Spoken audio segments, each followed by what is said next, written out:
La ciencia ha tendido más a centrarse en teorías que en hechos. Una teoría surge para explicar unos hechos, pero otros se dejan de lado. Nueva evidencia puede cuestionar la teoría, pero con frecuencia también son ignoradas. Llamamos a estos hechos anomalías. Son evidencias que no encajan en la teoría. En historia, estas evidencias son conocidas como los UPAR, sigla que significa Out of Place Artifact, o sea, artefactos que están fuera de su tiempo. Veamos algunos ejemplos de esto. En 1968, William J. Meister, un coleccionista de fósiles no profesional, encontró lo que probablemente es la huella humana más antigua. Se trata de una impresión sobre piedra que tendría entre 300 y 600 millones de años. Esta pisada es muy particular porque ha aplastado bajo su suela nada más y nada menos que a un trilobites.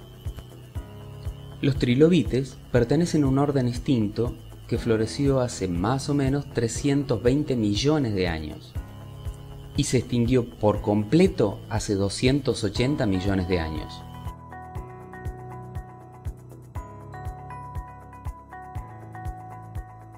Un dedo fosilizado fue identificado como el DM93083. Fue hallado en el Ártico canadiense y fue datado en unos 100 a 110 millones de años atrás, época que corresponde al Cretáceo. Extraño si consideramos fechar la aparición del hombre unos 15 millones de años atrás. Pero no es la única huella.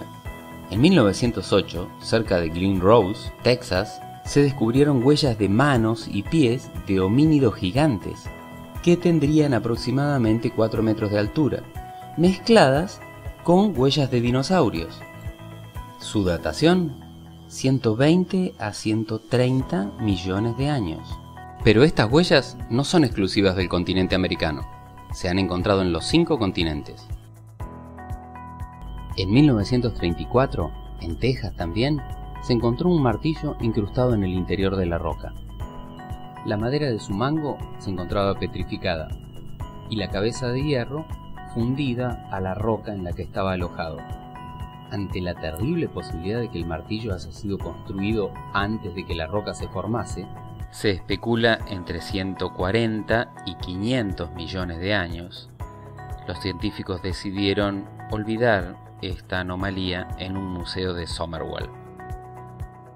En los alrededores de Moyà, provincia de Barcelona, en una cueva que data de finales del Paleolítico y inicios de la Edad del Bronce, se encontró un esqueleto de aproximadamente 10.000 años con un curioso orificio frontal sin ningún tipo de quebradura, lo que es muestra clara de un impacto con algún tipo de elemento sólido a mucha velocidad. No fue una cornada, no fue un piedrazo, no fue una lanza. Hoy lo podríamos atribuir a un disparo con una 9 mm. Pero no es el único caso donde aparecen estos orificios de disparos con proyectiles a alta velocidad. En 1921, un minero suizo encontró un cráneo con la misma anomalía, pero en Zambia, un posible eslabón entre el Homo erectus y el Homo sapiens. Este cráneo tenía un orificio del lado del oído izquierdo, pero tiene además un orificio de salida, con el detalle de que este orificio sí tiene quebraduras de hueso, tal cual lo hace una bala al frenarse después de muchos golpes contra objetos sólidos. Este cráneo se encuentra expuesto en el Gran Museo Británico, a la vista de todo el público, al igual que en el Museo de Paleontología de Moscú se encuentra el cráneo de un bisonte siberiano, también con un disparo en el cráneo. Este bisonte dataría entre el 8000 y el 2700 a.C., época en la que tampoco se disponía de esta tecnología. En el lecho del mar, en la región de Okinawa, duermen unas extrañas formaciones rocosas que habrían surgido alrededor del año 8000 a.C. Se las conoce como Monumento Yonaguni. El hecho es que estas ruinas se encuentran sumergidas y en caso de que las estructuras no sean naturales, estas tuvieron que ser talladas cuando el monumento se encontraba sobre el agua, es decir, en la época glaciar.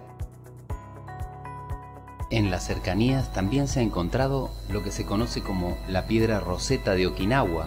Sus caracteres tienen un parecido y en algunos casos son exactamente iguales a los del idioma rongo-rongo de la isla de Pascua.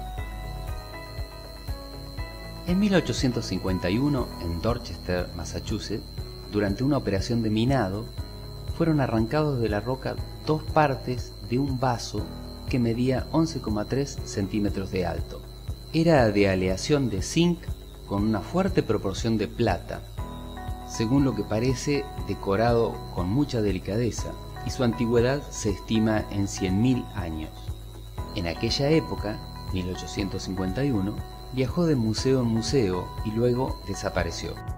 En los años 50, en la localidad de Tiahuanaco, Bolivia, un campesino encontró un recipiente de piedra. Lo llamaron la Fuente Magna. Se dio a conocer recién en el año 2000. Para el año 2002, un grupo de investigadores descubrieron el llamado monolito de Pocotia. En ambos, en la Fuente Magna y en el monolito de Pocotia, se encontraron inscripciones cuneiformes de posible origen sumerio-acadio. A partir de 1991, prospectores de oro y luego expediciones científicas descubrieron unos objetos metálicos, en muchos casos en forma de espiral, cuyo tamaño varía entre 3 centímetros para los mayores hasta 3 milésimas de milímetro. Millares de estos artefactos han sido encontrados en muchos emplazamientos en la parte oriental de los montes Urales, en las orillas de varios ríos, en una capa sedimentaria del Pleistoceno superior. Según el sitio y la profundidad en donde se encontraron, la antigüedad de estos objetos se estima entre 20.000 y 318.000 años. En 1842, una calavera humana, mal conservada, es hallada en un ignito de una antigüedad que varía entre 10 y 50 millones de años. El objeto forma parte de una colección de la Academia Minera de Freiberg, en Alemania. En las últimas décadas, varios mineros sudafricanos han hallado numerosas esferas metálicas, algunas de las cuales presentan 3 ranuras paralelas alrededor de su ecuador. Los depósitos en los cuales se produjo el hallazgo se formaron por sedimentación hace unos 2.800 millones de años. Recordemos que para ese momento, según la teoría del modelo clásico, todavía no existía la vida. Estos son apenas unos ejemplos entre muchos miles más que nos hace pensar que hace falta una revisión a la teoría clásica.